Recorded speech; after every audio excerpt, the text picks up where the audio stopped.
नमस्कार, आपण पाहता छावा न्यूज आवाज जनतेचा प्रतिनिधी लहू शिंदे। आज आपण जिल्हाधिकारी कार्यालय धाराशिव येथे पोहोचलेलो आहोत। या ठिकाणी या मावशी आणि मामा उपोषणाला बसलेले आहेत। यांचं चौथं आमरण उपोषण चालू आहे। तर पहा मामा, काय नेमकं प्रकरण, काय नाव सांगा आपलं? माझं नाव शिवाजी सीमा पैठणकर।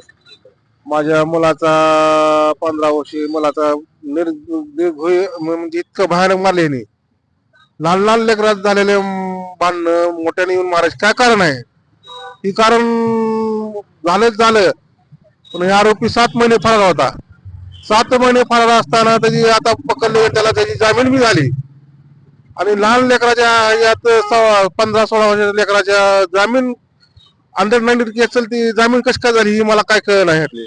यात काय घोळ केलाय, आदाडे साहेबांनी काय घोळ केला आणि आयोगनं काय घोळ केला, यातलं काय काळा सगळं पहिल्यापासून जसं पहिलं आमरण चालू केलं पहिल्या दाडे साहेब मला म्हणलं, आंबोळे साहेबांनी पहिला पूर्ण घोळ केलेला आहे म्हणले जबाब म्हणले त्या दाडे साहेब म्हणले आम्हाला पहिल्या उपोषणाला म्हणले पहिला पण तुमचा जबाब घेतो आणि चार्जशीट दाखल करतो। तुम्ही पहिलं उपोषण केलं त्यावेळी तुम्हाला काही लेखी दिले का निवेदन? दाडे साहेबांनी दिलं नाही पहिल्या उपोषणाला देखील। म्हणलं तुमचं मी आता नवीन आलो म्हणले, नवीन आल्यामुळे माझं काय ते मला यातलं काय माहित नाही म्हणले, मग तुम्हाला पहिल्या पण तुमचा जबाब घेतो म्हणले ते दादा साहेब। म्हणून मी मला गोळ केला आहे पूर्ण। रणजित सुभाष चौधरीचं नावच घेतलं नाही।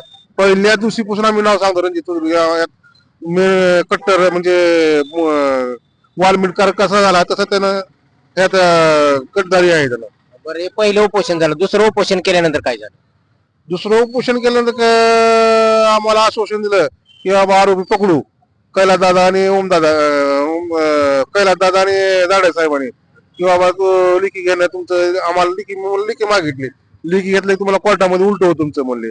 आरोपीच्या वकील म्हणतोय की तुम्हाला यात उलट करते आरोपीचे वकील म्हणलं आम्हाला लिखी घेतल्यावर दुसऱ्या लिखी मग काय उलट होत आहे? त्या आरोपीचे वकील आपल्या विरुद्ध दावा करीत गेले जाणून लिखी घेतली आम्हाला उपोषण करताना। म्हणजे तुमचं उपोषण थांबावं म्हणून जर तुम्हाला लेखी दिलं तर कोर्टात तुम्हाला आडवे येते? आडू येतो म्हणून असं दाडे साहेबांनी म्हणले आम्हाला। आणि तिसऱ्या वेळेस काय झालं उपोषणाच्या वेळी? तिसऱ्या वेळेस आयजी सर आलते, आयजी सरांनी म्हणले 10 दिवसात आरोपी आम्ही अटक करू।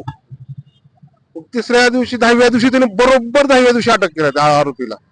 10व्या दिवशी म्हणजे माझं उपोषण 10वा दिवस होता त्या दिवशीच त्याला अटक केलं आणि अटक करून त्याला एस मॅडमने आणि दाडे साहेबांनी आले पळत माझ्यापाशी आणि आम्ही आरोपी अटक केला, उपोषण सोडा। मी म्हणलं त्या उपोषणाला काय संबंध आहे माझा त्या बघण्याचा, मला यासाठीच फाईल म्हणलं होतं। नाही ना, तुमचं काम सगळ्यात मोठं काम केलं की म्हणले आम्ही, आरोपी आम्ही पकडला म्हणले, ते काम सगळ्यात मोठं केलं म्हणते। 7 महिने आरोपी कोर्टामध्ये येतो, आरोपी 2 वेळेस कोर्टामध्ये आला। मी आरोपीला दाडे साहेबांना फोन करतो, आरोपी इथं आलाय, फरार आरोपी इथं कोर्टामध्ये आला आहे, तुम्ही या म्हणलं। आरोपी येतो आलं की त्यांना आरोपीला खबर लागते की आरोपी लगे उडी मारून कोर्टाच्या पाठीमागे पोहून जातो। 2 वेळेस झालं। ही किती निर्दय गोष्ट आहे सांगा। यात जाणून सगळे सगळे साखळी म्हणजे हे नियोजन केलेलं आहे सगळ्यांनी। आयजी साहेबांनी 10 दिवसात पकडतो पण 10 दिवसात 10व्या दिवशी काय पकडलं त्याला? यात मला काय यांचं काळा बाजार आहे यांचा। बरं, आता आचारसंहिता चालू आहे निवडणुकीची आणि आपण उपोषणाला बसण्याच्या अगोदर निवेदन दिलं होतं का? हा, निवेदन दिलं मी 5 तारखेला निवेदन दिलं, 5 तारखेला निवेदन दिलं। बरं, त्यानंतर काय बोलले नाही का?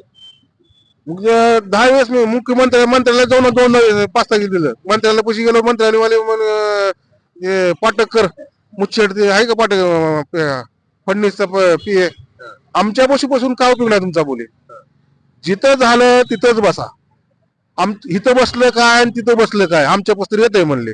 मला साहेब म्हणलं आता 3 वेळेस उपोषण केलंय, मला आता 4थं उपोषण आहे म्हणलं, आता बसा म्हणले, अजून आता तुमच्या मागण्या झाल्याशिवाय उठूच नका म्हणले। ठीक आहे सर, तर आता ही केली चारी बाजू केली लोक, आता आमदार खासदार सगळी आता येईल अजून उठा जाऊ द्या झालं गेला। तुम्ही उपोषणाचा आज तुमचा कितवा दिवस आहे? आज 10वा दिवस आहे। 10 दिवसात कोण कोण आलं होतं तुमच्याकडे? 10 दिवसामध्ये कलेक्टर ऑफिस मधला एकही इतकं निर्लज कलेक्टर ऑफिस म्हणतो मी, एकही माणूस आता फोटो काढून घेऊन जायला फाईल का उपोषण 10वा आहे म्हणून, याला फाईल करायचं कलेक्टरचं नीच प्रवृत्ती आहे त्यांची। सगळी जाणून मिळून सगळं आम्हाला मारून, आता हे आमचं पोरगं मारलं याने, आता आमच्या दोघाला मारून टाकायचं, आमच्या नवरा बायकोला मारून टाकायचा विचार करायला त्यांनी आता। आणि मी म्हणतो मी यासाठी लागल्याशिवाय इथनं उठणारच नाही. माझा इथं जे डेड बॉडी विटलेली त्याची उठू द्यायला नाही. डॉक्टर वगैरे येतात का चेकअपला? येतात डॉक्टर येतात डॉक्टरचं ह्यात डॉक्टर आरोपी अटक केलेत, आता मागणी काय आहे आपली नेमकं? आरोपी अटक करून काय फायदा आमचा? यात साठी लागली नाही काय नाही, आरोपी सगळे जामीन झाले. नाही, तपास सुरू असेल ना त्यांचा. तपास सुरू असून काय फायदा आहे? आरोपी लहान लेकरू मारले माझं 15. ह्यात जामीन व्हायला लागणार यांची.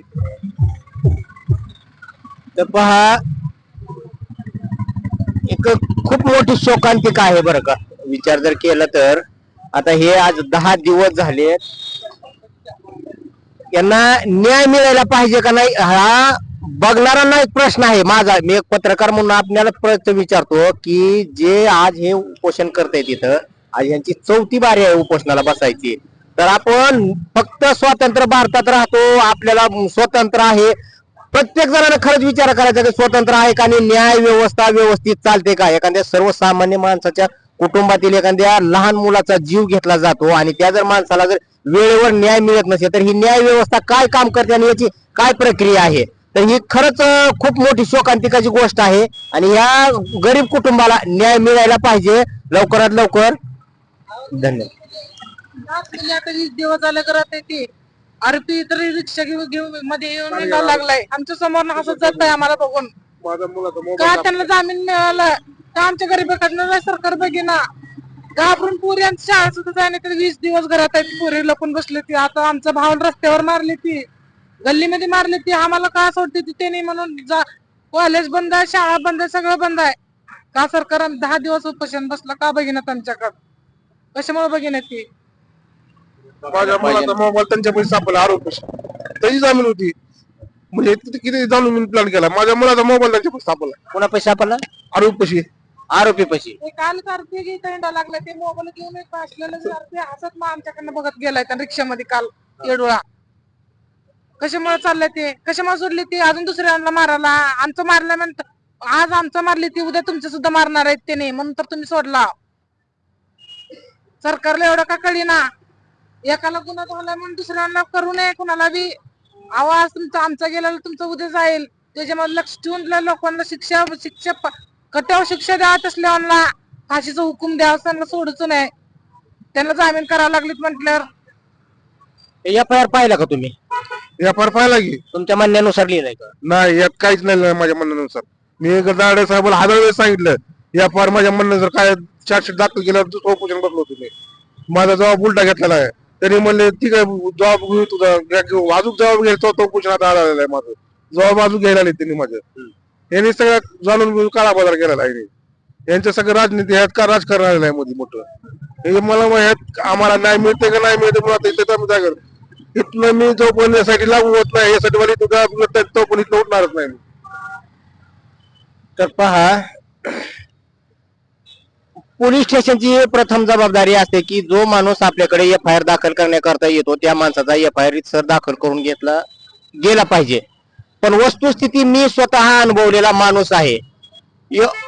ते शब्दात व्यक्त करू नये एवढ्या असं कृत्य करतात तिथं की एखाद्या माणसाला तुम्हाला सांगतो तुम्हाला आम्ही 100% न्याय मिळवून देऊ अशी सहानुभूती दाखवली जाते. आणि तुम्हाला सांगतो भरपूर यांच्या योजना आहेत, शासकीय योजना ह्या सर्वसामान्य माणसासाठी आहेत. श्वान पथक आहे, फॉरेन्सिक लॅब टीम आहे, CDR डम तपासणी करू शकता.